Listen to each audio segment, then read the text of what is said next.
is 2023 officially. It is grey and dark, but it's not raining. It's also quite windy, so sorry about the noise problems. But yeah, it is 2023 and I've been making a list, another one, of all of the things that I want to get done like quite early in this year before we start setting anything off. I mean, when I say before we start setting anything off, I obviously don't mean the chilies, the aubergines, and the experimental cucumbers, which are no longer experimental. Because I'm going to be trying to get them done this afternoon, which the excitement is a little overwhelming. But I'm up here at the moment in a gap between the rain. It is soggy. But yeah, come up to see the girly whirly woos. We've got Lil here. I don't know if you can see her just there. We've got something nice for her to eat. Just been having a look. You know, I was saying last week that the 9-star had actually looked like it had a bit of a sad time during the frost. Still looking worryingly sad. So I think I'm going to get into that cage and have a bit of a feel around and check they're okay. A lot of sad leaves, so I'll kind of take them off and lots of stuff that's fallen. So I'll clear the ground around them.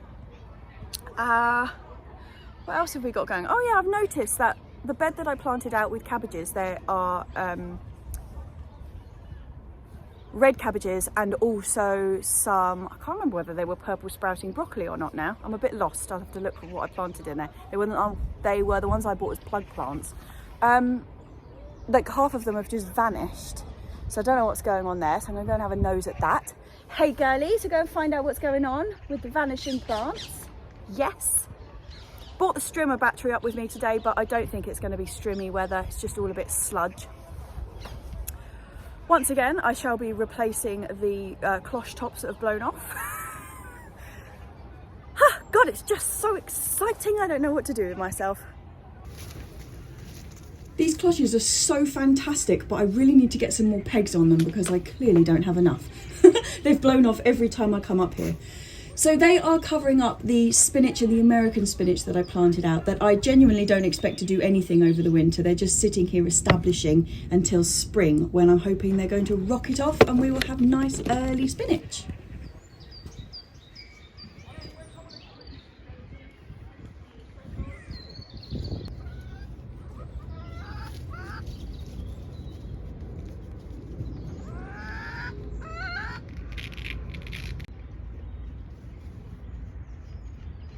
Same story in here really. The chard that I put in here really never got going. Actually, I'm not entirely sure why. I planted it in good time. It just seemed to have stopped. I mean, obviously we had the really cold weather, which will have just completely stopped it. But yeah, it hasn't done much, but I've got about 4 or 5 quite healthy plants in here, and a bit like that spinach out there. I'm just hoping to get something really early in the spring. And this is what happens every year in here. The chard just sits here doing absolutely nothing. The moment we start getting the longer days, which is sort of, well, we're on the way up now, aren't we? But they're still pretty low. But you know, when it really starts ramping up, they suddenly burst into life. And what I'm planning to do is, because we're going to be planting out in here probably like end of March, early April, I'm going to turf this stuff out into the beds when it just starts getting warmer, and then hopefully we'll have a really good early start on some chard. But yeah, anyway, let me show you what it looks like at the moment. So those two are really quite healthy looking. I mean, please excuse the weeds. Those two are really quite healthy looking, and I've got 1, 2, 3, 4, 5, 6, 7, 8, 9. I've got about 12 plants in here, which will be really good for next year. It also means that I won't have the hangover like I do most springs, where I'm desperate to get things in here and I've still got stuff growing. So that's pretty good.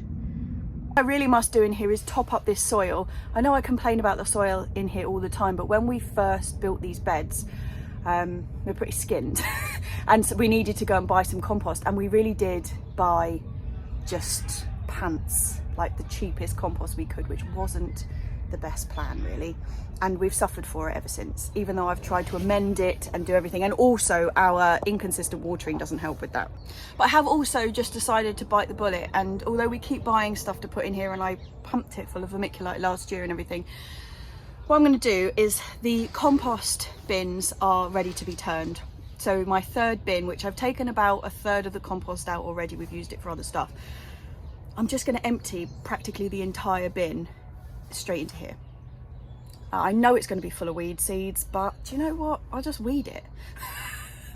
Yeah, so that's what I'm going to do. I'm probably going to try and do that this week sometime. Yeah, but come on polytunnel, this is going to be your year. Right, let's go and assess this 9-star situation.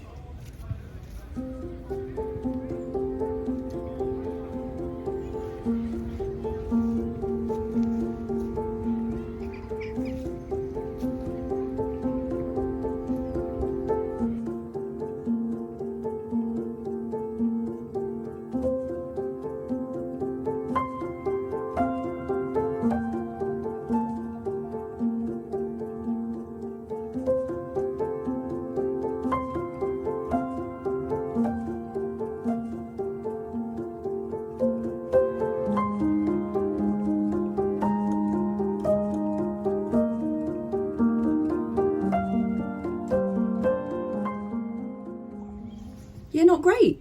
Look at this. Can you see how that's squashy? That should not be squashy. It should be rock hard. You know what brassica stems are like? They're supposed to be like walking sticks. They're so hard. But look at this. This one I've actually chopped off, but the whole top of it's just collapsed. Oh dear. That really isn't that great actually. I've just been feeling, so that's on the tree cabbages, that softy top, and I've just been feeling the 9-star broccoli, and at least 2 of the plants are the same. The 9-star broccoli grows in quite a similar way to the tree cabbages though, and the tree cabbages are masters of coming back from the brink. So each time one of their limbs just dies, they kind of sprout from lower down. So I'm not going to cut these off, the ones that are obviously gone. I'm just going to leave them and hope that when the weather warms up in spring, they start regenerating from lower down. Because yeah, have a look at this. There's some, oh sorry, I don't want to trip over. I've got my legs wrapped around the tie for one of the tree cabbages. Could come a cropper quite quickly. But yeah, have a look at this. It's really squidgy. I mean, some of them are still okay. This one, still pretty solid. I've got high hopes for that one. But this, you see that? Look, it's just like hollow, squash, not good. A lot of these stems are kaput. Yeah, that one still feels good though. Interestingly, some of these smaller ones are still really solid, but look at that. Oh dear. Pants. This one, this whole plant's really bad. Oh dear. But then some of the stems, like this one, absolutely fine. You can see how perky its leaves are, totally unscathed. And then the one next to it, squish. Such a shame because that's a really big head, that one, but I don't think there's much hope for it. Nor any of these. Ah! But then this tree cabbage, you can see this branch is really, really strong. That's rock hard. Other ones around it, kaput. Pants. Right, still going to clear it up in here though because it's looking a state.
Right, next job of the day. underneath the fig tree, I think I was saying last week, it's just got so matted with grass again. In fact, it happens every year, but it's got really, really matted in there with moss and grass and everything, and there's loads of spring bulbs coming up under there as well. So I want to get it cleared and tidy and neat, but it's a real pain of a job to do because there's loads of bulbs under there, but they're really, really close to the surface, these bulbs. And so every time you get in there, you're snapping things off and everything.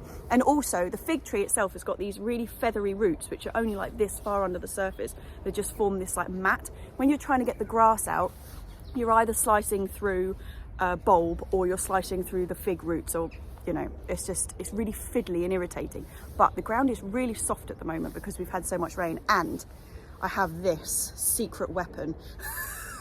This is a really naff free plastic trowel that came off the front of a Gardener's World magazine back when Jeff Hamilton was doing Gardener's World. Yeah. So not a single-use plastic, but because it's really like a bit pants and it's all really roundy on the edges and really lightweight, you can get right in between the roots and the bulbs without actually damaging anything, but loosen it all up. So it's one of those tools that I really don't have any love for. Like, you know, when you're just looking at it, you've got all the wooden handles and they're all sort of shiny and beautiful. This is not beautiful, but it's certainly got its uses. It actually has a friend, which is a plastic trowel as well.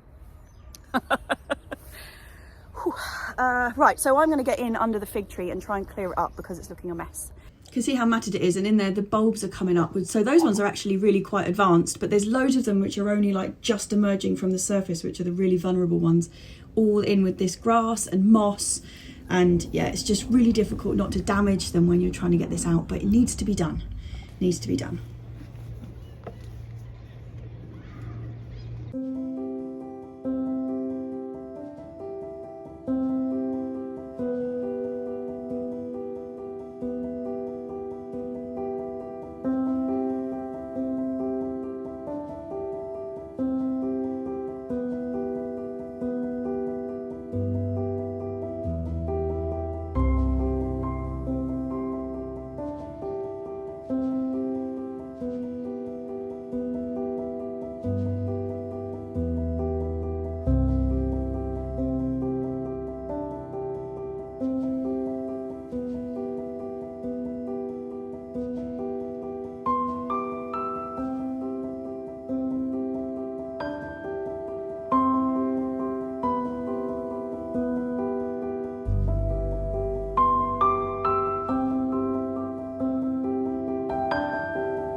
So we're going to give the Cavalier Nero a bit of a rest for dinner tonight because it's been picked rather heavily the last couple of weeks. And we're going to have bean tops, so the field bean tops. I'm just going to nip the tops off all of them. We're going to have them for dinner as the green. They're not huge, but we're not due any cold weather for at least, I mean, looking at the forecast, next 2 weeks is really mild, so they'll have a chance to recover. I think they'll be fine. So I'm just going to nip the tops off, the biggest of them. I mean, it's advantageous to them anyway to nip the tops off because it makes them bushier plants. And then it's better soil coverage over the rest of the winter. So yeah, that's what I'm going to do. We've got 2 patches of field beans. I've got some being protected under there and some here. So I'll do a mixture of the 2, I think.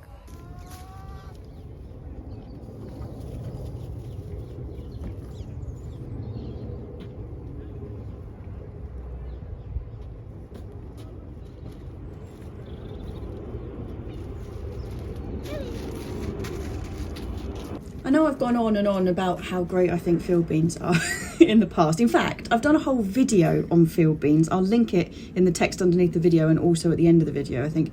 But I just think they're fantastic. So they're just a green manure, or they're used generally as a green manure. And green manures are some kind of plant that you plant in the ground to benefit the soil. So either as green matter, or in these guys' cases, they fix nitrogen. So they're really good as a predecessor for brassicas or crops that really need a lot of nitrogen in the soil. But the thing that I like most about them is that you can also get a crop off them. So rather than them just being a green manure to either protect the soil or fix the soil in some way, you're also getting a crop, which, I mean, in my books, that makes it doubly excellent. And they taste delicious. So they taste quite a lot like pea shoots. So they make a fantastic risotto. And at this time of year, that kind of really fresh spring taste is really, really welcome. You see them in here like this. So they're quite fleshy, yeah, but they're absolutely delicious. They're great in a salad and they're great cooked down. I'm going to have them wilted with a bit of butter, probably throw in some peas. It's all excellent. Enviromesh box back on those field beans, because the ones that were outside were just as happy now they've started sprouting, nothing's eating them. So I'm going to put that box on top of the Bietta chard down there and see if we can protect it up like this one. Yep. Does it help you? No, should be fine. So as I was just saying to Mum, I'm going to use this Enviromesh box to cover the Bietta chard, which got hit quite badly by the frost. So although Enviromesh is generally actually bug protection, I found it does really, really well against the cold. The other chard, which was under the Enviromesh box, didn't even get touched by the frost, and it was a much softer version than this Bietta. Unfortunately, the size of the box is made as my carrot root fly protection box, which is a smaller bed, so I can't protect the whole lot.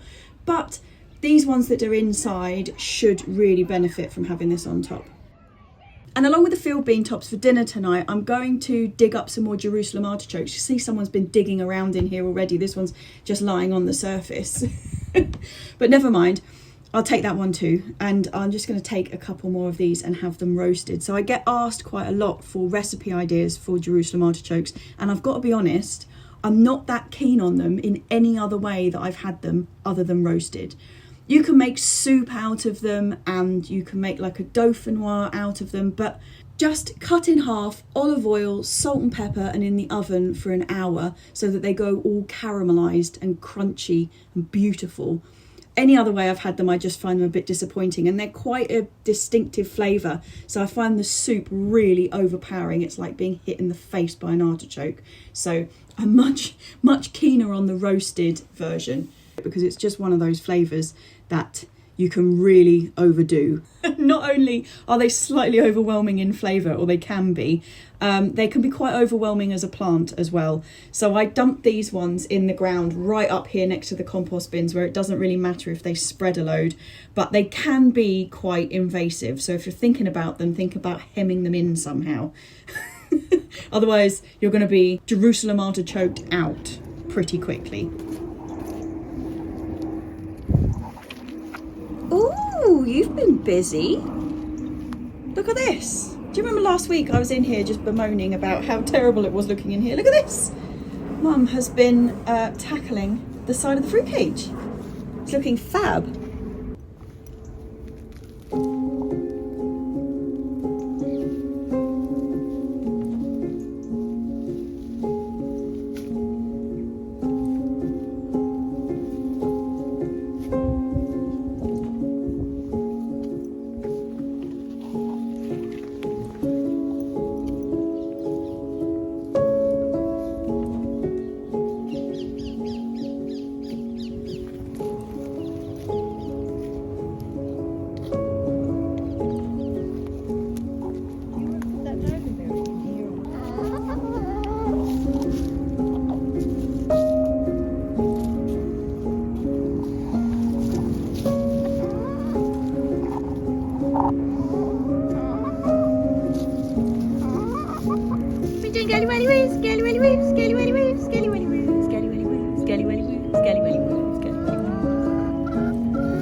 Good spot. Lil.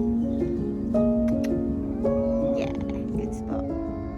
Okay, well, oh, golly gosh, that looks like a bit of sunshine to me. Whew. It's broken through. So, when I get home from the allotment this evening, we're not going to be here too much longer actually.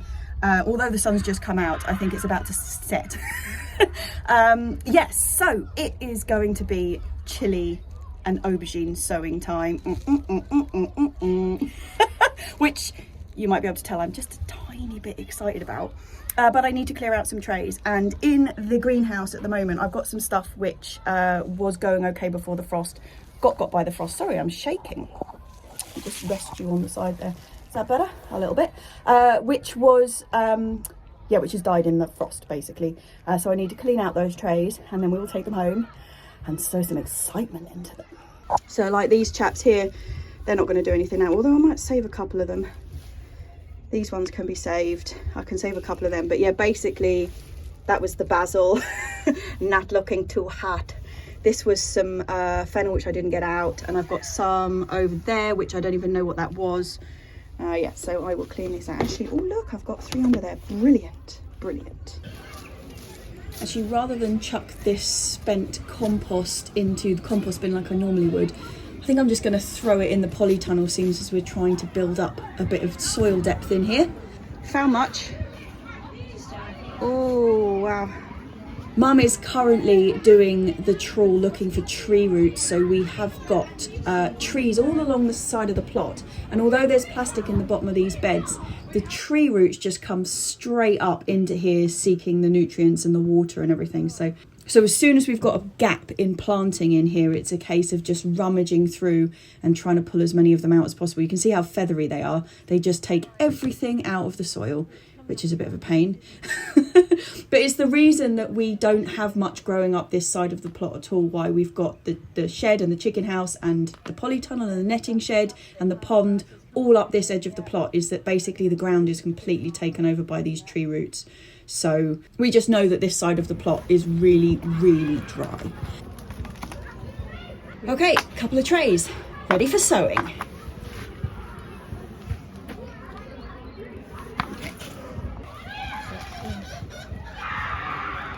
This like tree root, isn't it? Well, something that does have to go in the compost heap, unfortunately, is sorry about the kids, it's break time, so they're always screaming and shouting.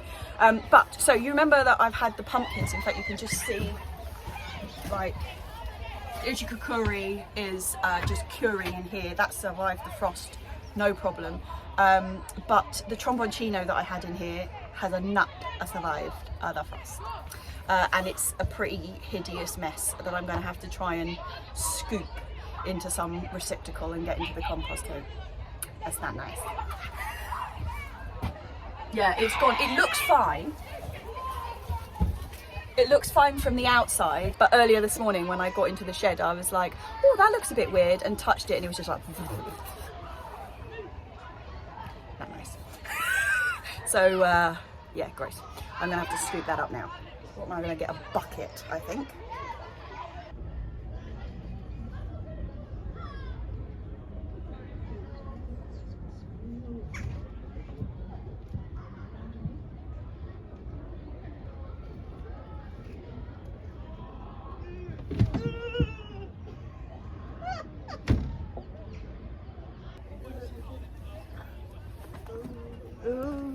Do you want to follow me? That was gross. Is it? Oh, I'll have a look at it. Do you think we can't cut some of it away?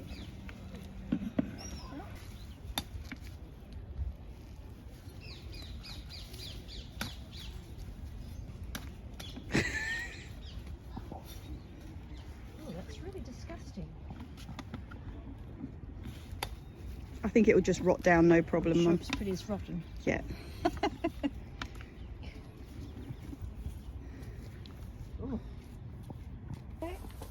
Just get my hat. Oh, oh, oh.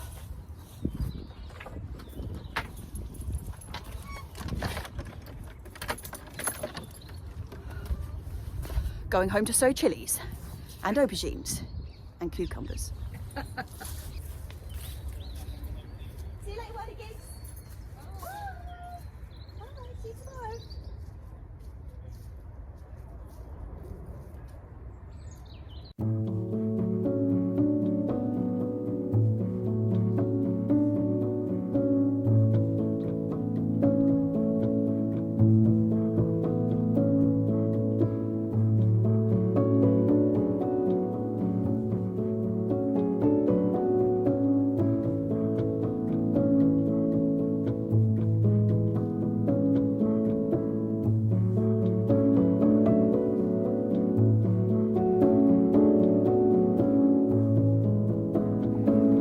Sure there's another one in here somewhere.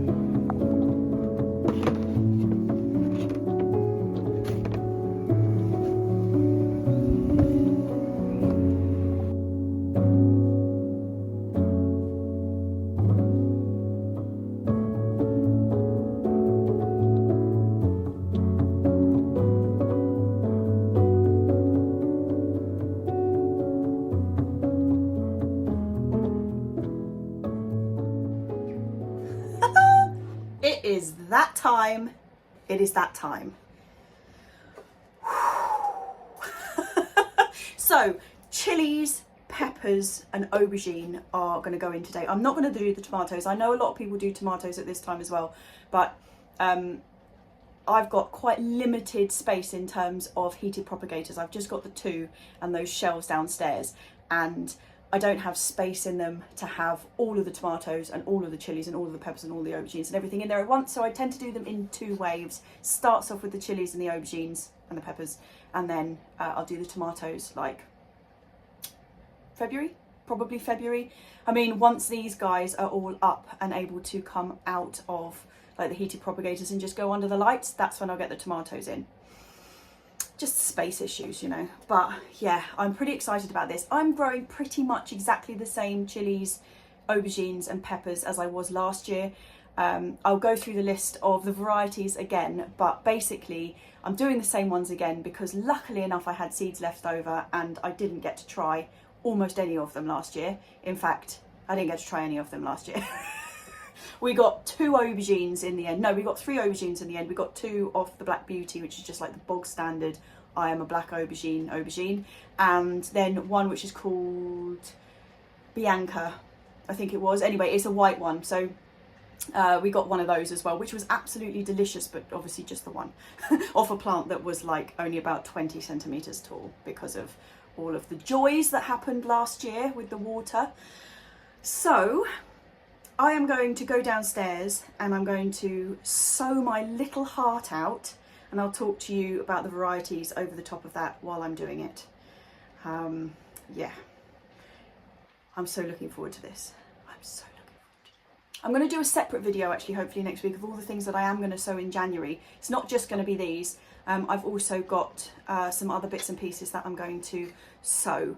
But they're not going to be heated propagator stuff and like grow light stuff like down here. There's going to be some stuff that goes into the greenhouse at the allotment and in the cold conservatory down here.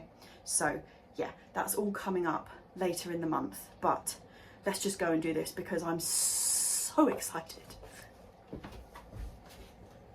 Okay, sowing for 2023 is underway. This isn't seed compost, but it is quite fine and it doesn't have any great lumps in it, so it should be absolutely fine for these chaps. These are not particularly fine seeds. In terms of varieties, like I said earlier, these are going to seem very familiar to you if you have been watching for more than a year, because this is pretty much a repeat with a few exceptions as last year. I'll put a complete list in the show notes underneath, so they'll all be there because I'm just going to whiz through them all while I'm doing this. Okay, let's start with chilies. I am doing 2 total bog standard ones, which is the Anaheim and the Cayenne. Do them every year. They're just really useful to be growing, so I'm doing those. I'm also growing the black jalapenos, the orange habs and the lemon drop, also known as ají lemon. I've been growing them for years. They're kind of my 3 bog standard. The black jalapeno isn't hot, but it's delicious and a very beautiful plant. Orange habs are pretty hot and prolific and gorgeous, and the lemon drop makes the best chili powder ever. So on top of those, new ones that I had last year but obviously didn't get to try, ají pineapple, which is supposed to be very, very much like the lemon drop in looks, but have a different taste. So I'm hoping to be able to compare and contrast that this year. I'm also doing Manzano Rojo, which is a short dumpy red little chap. There's Brazilian Starfish, which is like a patty pan shaped chilli, a red one. I'm doing an orange Thai chilli. You know what Thai chillis are like, kind of quite small and very pointy. It's an orange one of those. And I'm also doing Bolivian Bumpy, which looks beautiful. It's like a peachy purple lantern shaped chap. So that is my chilies. In terms of peppers, I'm doing the Friggitello again, which I do every year. I've just waxed lyrical about it. I love it. Very thin-skinned, large, long, pale green pepper. I'm doing the Nardello, which is also long, but it's a red, kind of quite bog standard chap. I've also got Zulu, which is a black capsicum style pepper. Sweet banana, fairly standard one, really delicious. Murasaki Purple is an elongated sweet pepper that is kind of almost a black colour. Lilac bell, a tiny little bell pepper type fruit, but it's purple. And I'm also doing Turkish kill and Cabbages, which I do believe, if not the same, are very, very similar. They're very long, skinny peppers that kind of almost curl as they grow like a ram's horn, and you often find them pickled. So that, chaps, is my capsicum collection for this year. It's possibly going to be added to, I will admit. Moving on to the joys of aubergines, I'm doing 6 aubergine varieties this year. 2 are new to me. I'm doing that white one again that we got one from last year. That was Bianca Tonda. Really tasty, even though we got the one. And I was quite impressed by the size of the single fruit off the absolutely dwarf plant I grew. So doing that one, that's a white one. I'm doing 2 long skinny ones. Viserba, which is a paler one, and Long Purple, which is a very, very dark one. I'm also doing Black Beauty, which is like your absolute standard cartoon aubergine. The 2 new ones I'm doing are Saitama Daimaru, which is a green Japanese aubergine. Never had a green aubergine before, so I'm really looking forward to that. And also Listada de Grandia, which is a white and purple stripy chap. White, green, purple, black, stripy, got the whole works.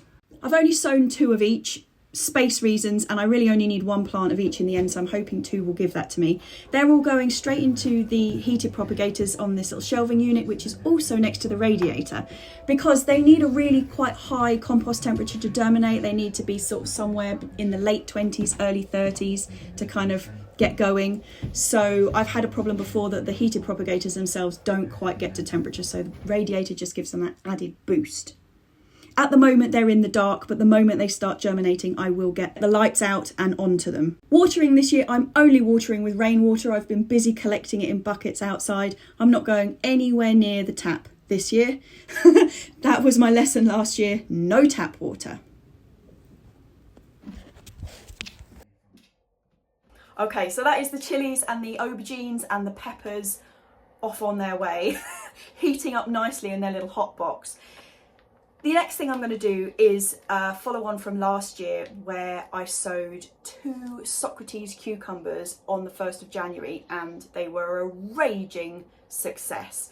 It's not something I would recommend trying if you don't have heat and light. At this time of year, part of the problem of getting stuff to grow is really just the light levels are so low, and I just don't think it's worth it unless you've got some form of light. Mine are not sophisticated by any stretch of the imagination, but they just give that much of a boost that you can kind of get things going. Just the 2 cucumbers, they never went up to the allotment. Like I say, they just stayed in the conservatory downstairs, and we were eating cucumbers off them from the very beginning of April all the way through to September. It was absolutely brilliant. If you've got heat and light, I just can't see why you wouldn't try. They were so good.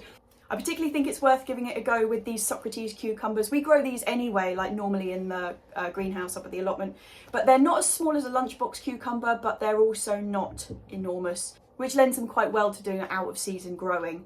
Space was a bit of an issue with them, so before it was warm enough for them to go out into the conservatory down here, we did have to keep them in the sitting room, and they were like triffids. They were at least 3 foot tall by the time we actually managed to get them out into the conservatory, so we had to live with whopping cucumbers in the sitting room for that amount of time, but it all was worth it. So yeah, have a go with the cucumbers.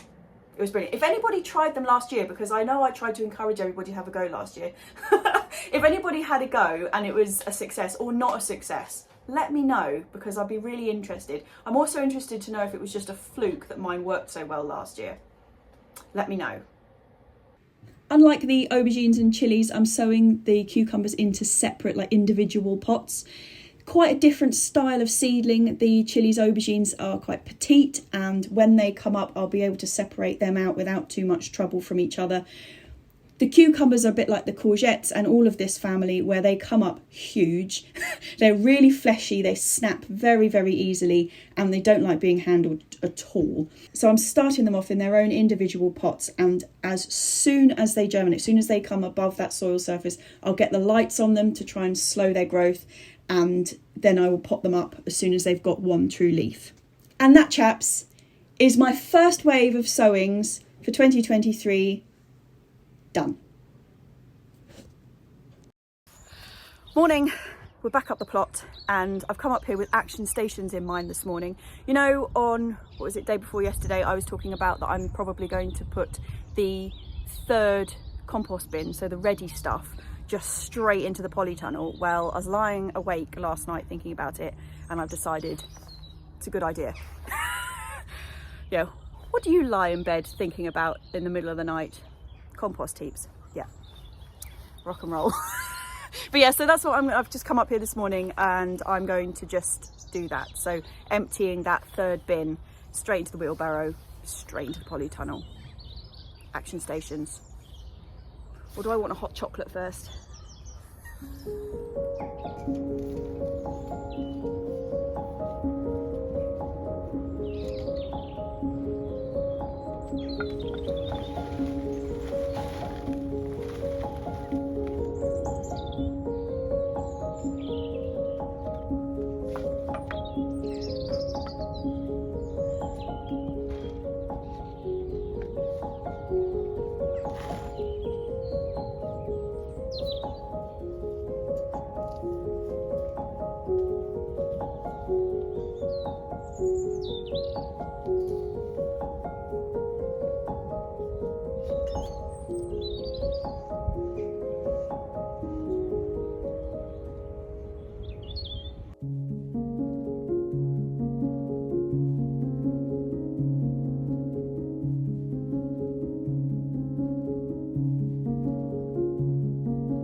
Stretchy girl, Lil.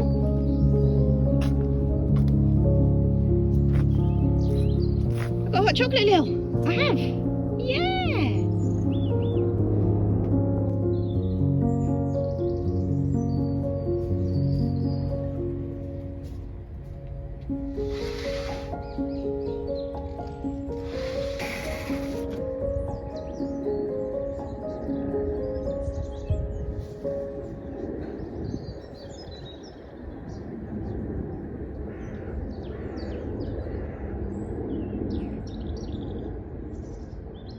Boys and girls, right, so just took a break from emptying the compost bin into the polytunnel, and you may have seen George appeared on the when I was doing that.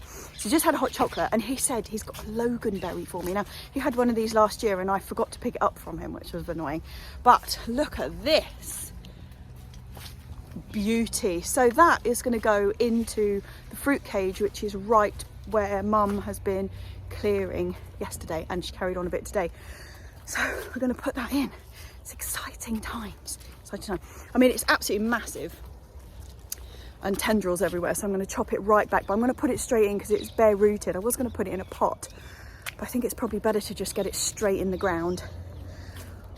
God, that hot chocolate's really filled me up. So I'll get this in the ground and then I will carry on emptying the compost bins. Then it's probably time to go home, I think. It's looking a bit grey. That little burst of sunshine we've had has well and truly gone. It's getting cold and it's probably going to be dark shortly. Yeah, so a Loganberry is a hybrid between a blackberry and a raspberry. And they have fruit that do look quite a lot like a raspberry, but just bigger.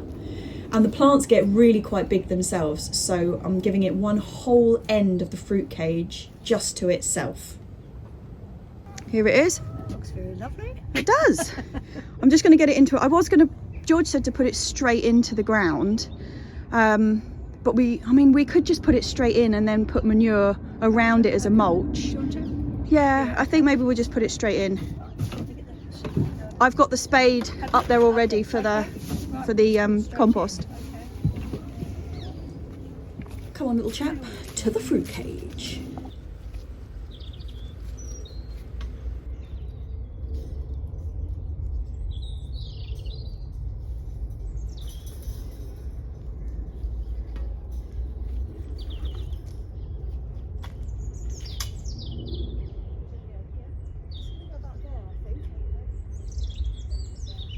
I would normally be planting this with a load of like well-rotted horse manure in there, dig it all in, but I don't actually have any at the moment, and this whole section of the fruit cage had a huge dump of it last year, so I think it's going to be all right. The soil quality is fine. I'm going to put this in here. I'm going to throw in a bit of grow more just to give it a boost, and then when we do get the horse manure delivered, I'll give it a mulch on top. As you can see, this one has got some quite long branches to it, and I'm going to chop them right back to about 25 centimetres, just above a bud. They fruit just like a blackberry, so on last year's stems, so I probably won't get any fruit this year, but it will be next year when I get the fruit. And then once it's fruited, those fruiting stems are the ones you then cut back, so it's quite an easy pruning process, and made even easier because it's thornless. Even though a raspberry and a blackberry both has prickles and thorns, this is a thornless version. So marvellous.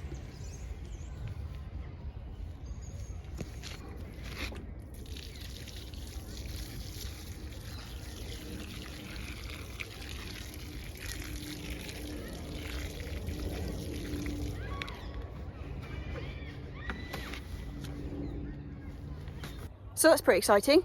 A Loganberry.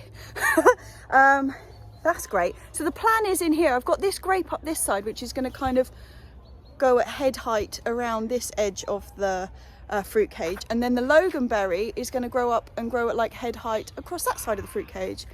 That's the plan. Whether or not it'll work out, I'm not sure. Okay, I better get on with moving that compost. I really have to. It's getting dark, and then we're going to head home.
Sachets was with the soil in it, you know, the plants sort of things. Yeah. You would expect them to have disintegrated. They haven't. No, I know. So it's still in there. I'm going to pick down a whole load of them. But, right, that should be plenty anyway, shouldn't it? Had enough? You're standing with your head right in front of the camera.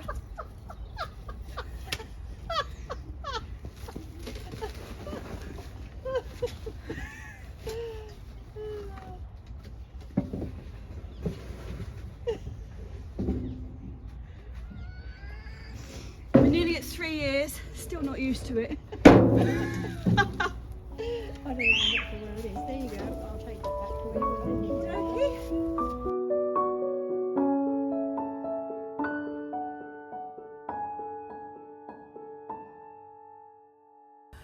Whew, hot now. Well, that should help for next year. Our biling. Whew, and I think as it's getting dark, it's time to head off. Last action of the day, trying to close up the shed. That just flopped that way, knocked the cup off the side there. It then proceeded to roll all the way down there and smash ours. That's so annoying. It's the chicken one too. Ah. Here we go. There we go. Oh, it's too dry. See you tomorrow, then, Whirlies. See you tomorrow, girly whirly woos. Girly whirlies, girly woo, girly whirly, girly woos. Girlies whirlies, girlies whirlies, girlies whirlies, girlies woos. See you later as well, Lil. See you tomorrow. See you tomorrow, pussycat.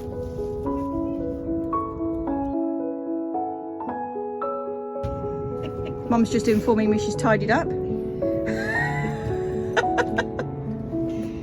Right, are we ready to go? You got the keys? No. Oh, that's got to go in.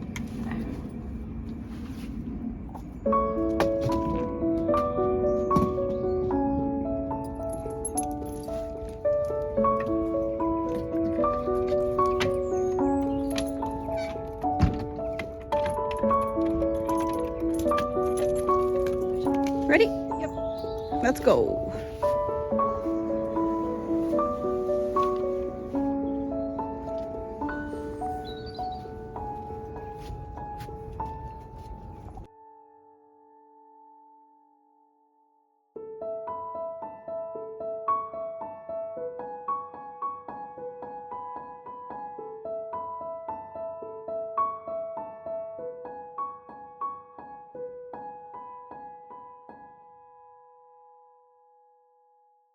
Well, this is quite a long video, isn't it? Cheers, chaps. Also, huge cheers and huge thanks. We've just ticked over the 20k mark. So there is now 20,000 subscribers to the Plot 37 channel, which is nuts. Absolutely nuts. So huge cheers for that. Thank you very much. It's been quite an exciting week all round, actually. First lot of sowings as well. Very exciting. On the sowings front, now do you remember me talking about the cucumbers and having to keep an eye on them as soon as they germinate? Well, and how quickly they grow. So they were tucked on that shelf underneath, so really, really warm, but very little light. And on the Friday night, I went out on Friday night, so it would have been about, I don't know, 6 o'clock on Friday, lifted the lid up, checked, there was nothing on the surface, like they hadn't broken through, nothing had happened. Got back on Sunday morning, and this is what was waiting for me in the box.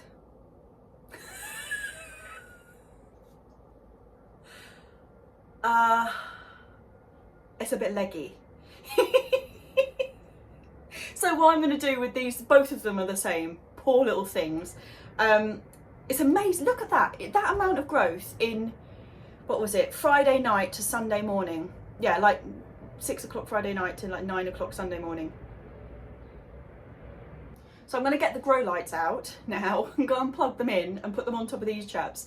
I'm also going to sow 2 more because I fear for these chaps. But yeah, let this be an example of why you should watch your cucumber seedlings really, really closely. And that's about it for this week, chaps. I'm keeping this bit really short because this video is really going on some, isn't it? So huge cheers to all of my subscribers. I just don't know what else to say. Just cheers. It's incredible. Thank you very much. Cheers.